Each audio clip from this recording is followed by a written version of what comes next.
Hello friends, నేను శరణ్యాని. ఇవాళ దెయ్యాల మహల్ 4వ భాగం చదువుకుందాము. రాసిన వారు మీనా ముక్తేశ్వర్ గారు. శంకర్ రాజా గారి మహల్ రంగురంగుల దీపాల అలంకరణలతో మెరిసిపోతూ ఉంది. వైష్ణవిదేవి గారు కూతురు అవంతికాదేవిని త్వరగా తయారు కమ్మని పరిచరికతో చెప్పి పంపించారు. అవంతికాదేవి అంతర మందిరము, అద్దాల మందిరం, స్నానానికి సిద్ధం చేసిన నీల కొలనులో దిగింది అవంతికాదేవి. అద్భుతమైన సౌందర్య రాశి. దేవకన్యలు సైతం ఆశ్చర్యపోయే అందం ఆమెది. కొలనులోని సుగంధ పుష్పాల, సుగంధ ద్రవ్యాలతో సిద్ధం చేసిన స్నానాల కొలనులోకి దిగింది. అందమైన ప్రకృతి మొత్తం అక్కడే కుమ్మరించినట్లుంది. చుట్టూ పచ్చని అందమైన పూలవనాలు, చల్లటి సెలయేటి గాలులు తగులుతున్నాయి. హంసలు ఆనందంగా పక్కన నీటి కొలనులో విహరిస్తూ ఉన్నాయి. పక్షుల కిలకిల రావాలు, అందమైన నెమలి నాట్యాలు. దేవలోకానికి వచ్చామా అన్నట్లుంది ఆ ప్రాంతం. అదంతా అవంతికాదేవి ఏర్పాట్లు చేసుకున్న అంతర మందిరం. పాలరాతి శిల్పంలా, గంధర్వ కన్యల, దేవత కుసుమాల, సొగసుల సుందరిలా స్నానం చేస్తుంది అవంతికాదేవి. ఆమె అంతరంగిక పరిచారిక వాసవి వైష్ణవిదేవి గారు చెప్పిన విషయం తెలియజేసింది. నవ్వుతూ స్నానం ముగించుకుంది. అటుపై ఆమెకు పరిచర్యలు చేసే బామలు వచ్చారు. ఒకరు ఆమె దేహాన ఉన్న చిరుముత్యాలను సున్నిత వస్త్రంతో అద్దుతున్నారు. మరొకరు ఆమె కురులను తుడుస్తూ గువ్వ సాంబ్రాణి ధూపాలు వేస్తున్నారు. బంగారం, వెండి, వజ్రాలు, ముత్యాలు, నవరత్నాలు పొదిగిన ఆమె దుస్తులను తీసుకువచ్చారు. తయారైన అవంతికాదేవిని చూసి అబ్బురపోయారు పరిచారికులు. అంతటి సౌందర్యం భూలోకంలో ఉదయించినదా అని ఆశ్చర్యం కలగక మానదు ఎవరికైనా. అతిలోక సుందరిలా అగుపించింది కాసేపు ఆమె అందరకు. అతి విలువైన వజ్రాల నగలతో ఆమె దగదగా మెరిసిపోతుంది. వయ్యారంగా ఆమె నడుస్తూ వచ్చి తల్లిదండ్రుల ఆశీర్వాదం తీసుకుంది. 19 సంవత్సరాల నుండి 20వ సంవత్సరం వచ్చింది. అత్యంత వైభోగంగా ఆమె పుట్టినరోజు వేడుకలు చేస్తున్నారు. గొప్ప గొప్ప వాళ్ళందరూ హాజరయ్యారు. ఆ పుట్టినరోజు వేడుకకు వివేక్ వర్మను తీసుకువెళ్ళాడు రాజుబాబు. వివేక్ వర్మను చూస్తుంటే ఏ రాజకుమారుడో వచ్చినంత అందంగా రెడీ అయి వచ్చాడు. ఖరీదైన దుస్తులలో చూపురలను ఆకట్టుకునే స్ఫురద్రూపంతో పైన కోటు ధరించాడు. ఆ కోటుకు బంగారు వరుసల చైన్ తగిలించి ఉంది. చూపురలను ఆకట్టుకునే రూపంతో అందరి కనులు కాసేపు వివేక్ వర్మ వైపు తిరిగాయి. రాజాబాబుకు తెలిసిన వేరే జమీందార్ల కుటుంబంతో కలిసి వచ్చాడు వివేక్ వర్మ. అక్కడికి తనని ఎందుకు తీసుకువచ్చారో అర్థం కాలేదు వివేక్ వర్మకు. కానీ అక్కడ పుట్టినరోజు చేసుకుంటా అవంతికను చూడగానే ఆశ్చర్యపోయాడు. ఇంతటి అద్భుత సౌందర్యం అని అనుకున్నాడు. కుర్చీలో కూర్చున్న అవంతికాదేవి అందరికీ నమస్కరిస్తూ వివేక్ వర్మ వైపు చూసింది. ఏ మహారాజు కుమారుడో, ఎంత అందంగా ఉన్నాడో అని మనసులో పరవశించింది. మొదటిసారి చూసినప్పుడు అతని దర్పానికి, రాజసానికి ఆనందపడింది. ఆమె స్నేహితురాలు చంద్రమతిని పిలిచింది. విషయం అర్థమైంది చంద్రమతికి. వివేక్ వర్మను చూస్తూ దర్పంగా కూర్చున్న అతనిని గమనిస్తూ అతని చిత్రాన్ని చక్కగా గీసింది క్షణాల్లో. వివేక్ వర్మ చూపులు అవంతికాదేవి చూపుల మధ్యలో కలుస్తున్నాయి. చెప్పలేని ఎన్నో ఊసులు, ఎన్నో భాషలు వారి కళ్ళల్లో ఒకరికొకరికి అర్థమవుతున్నాయి. రాజాబాబు నవ్వుతూ ఉన్నాడు. అదే అతనికి కావాల్సింది. జరగవలసిన శుభకార్యానికి మొదటి నాంది అదే. శంకర రాజా గారు వివేక్ వర్మ గురించి ఆరా లాగారు. మీ అంత కాదు కానీ వారు ఉన్నవారే అని చెప్పాడు రాజాబాబు నవ్వుతూ. శంకర్ రాజా గారికి, వైష్ణవిదేవికి కూడా వివేక్ వర్మ బాగా నచ్చాడు. అక్కడ అవంతికాదేవికి పుట్టినరోజు జరిపినట్లు జరిపి అమ్మాయి స్వయంవరం కూడా ఏర్పాట్లను చేసినట్టు చేశారు తెలివిగా శంకర్ రాజు గారు. అయితే ఆహ్వానానికి మరొకరు కూడా వచ్చారు జమీందార్ గారి కుటుంబం నుండి, జయదేవ్. అతను కూడా అవంతికాదేవి అందచందాలను చూస్తూ ఉన్నాడు. జయదేవ్ని గమనించమని చెప్పారు అవంతిక తల్లిదండ్రులు. అవంతికాదేవికి అస్సలు నచ్చలేదు జయదేవ్. గాంధీ గారు వివేక్ గురించి భార్యకు చెప్తున్నారు ముచ్చటగా. నిజంగా ఏదో రాజవంశస్థుల్లా ఉంటాడు వివేక్. ఆ అబ్బాయిని చూస్తుంటే నాకెందుకో ఒక రకమైన ఆనందం కలుగుతుందని చెప్పారు గాంధీ గారు. ఎవరైనా తన బిడ్డల గురించి గొప్పగా చెప్పుకుంటారు. మీరు ఒక అనాథ గురించి 24 గంటలు నాకు చెబుతూ ఉంటారు. ఏంటో మీ పిచ్చి అంది ఇందిర. పిచ్చి సీరియల్స్ ఇంట్రెస్ట్గా చూసే వాళ్ళకి ఎదుట వాళ్ళకి పిచ్చిలాగా కనిపిస్తుందిలే అన్నాడు కోపంగా గాంధీ.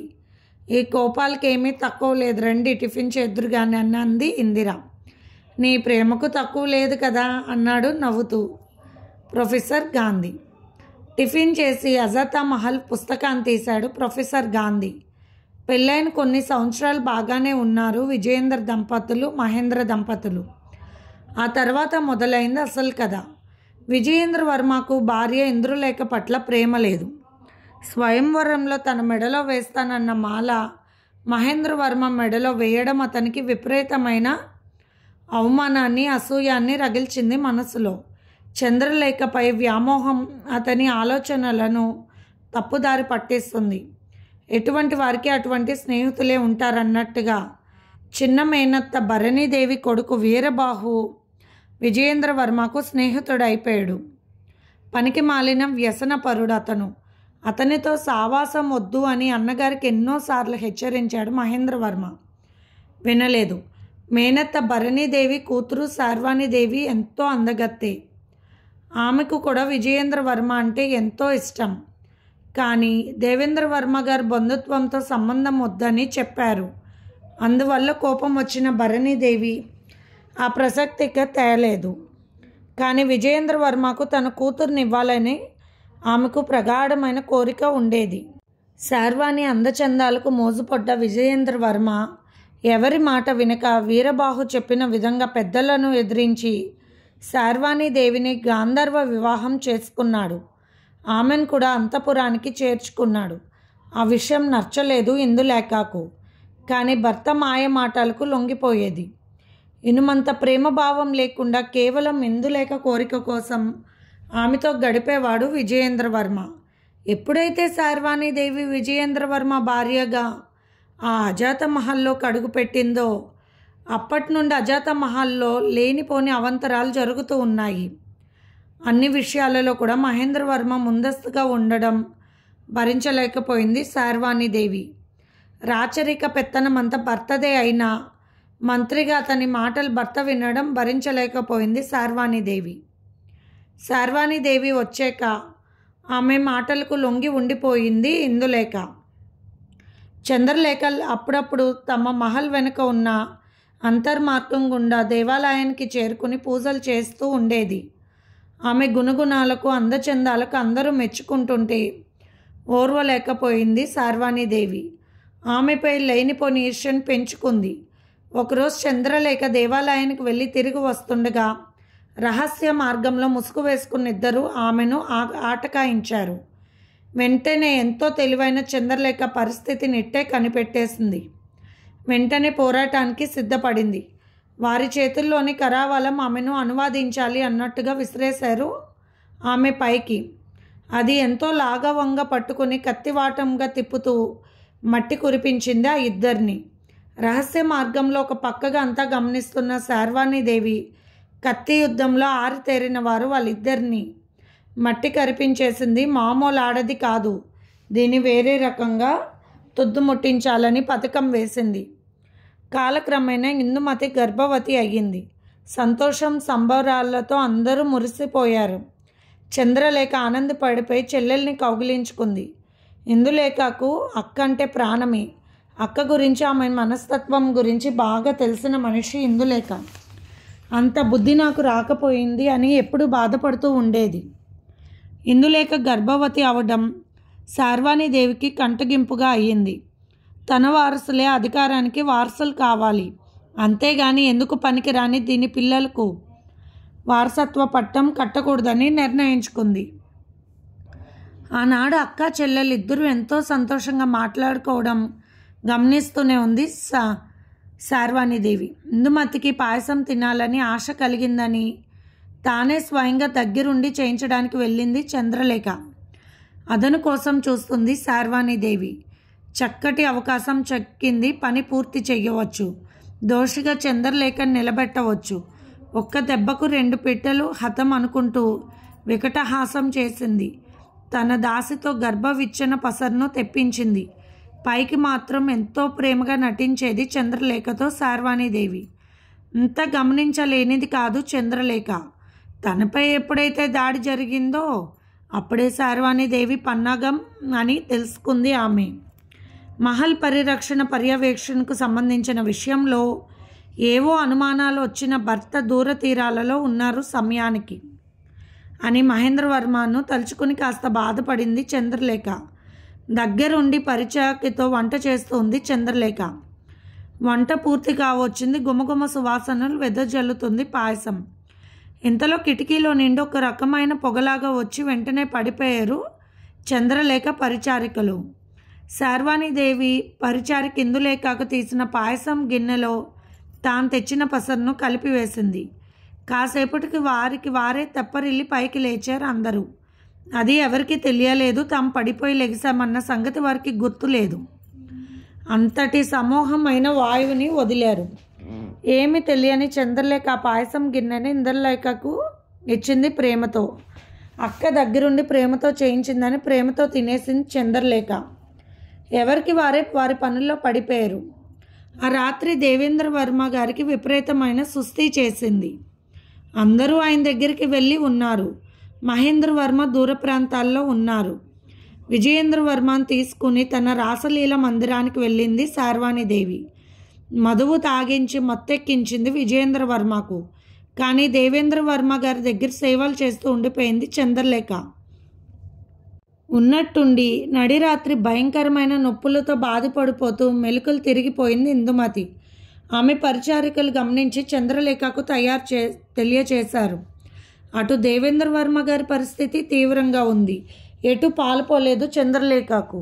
ఉన్నట్టుండి ఇలాంటి ఉపద్రవం వచ్చిందంటే దీని వెనుక ఖచ్చితంగా శార్వాణి కారణమని అనుకుంది.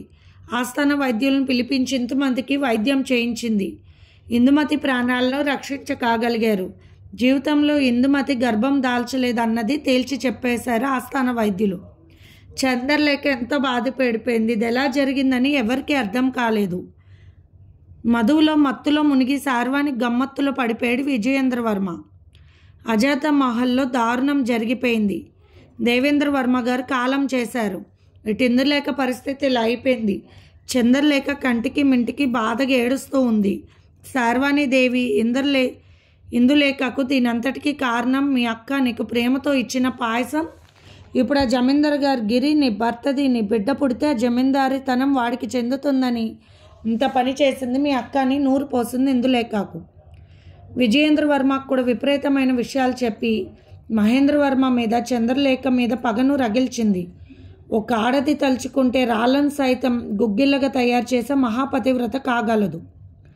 అదే ఆడది భయంకరమైన పిశాచిలా కూడా మారగలదు. ఎంతటి పనికైనా సమర్థురాలు శార్వాణీదేవి.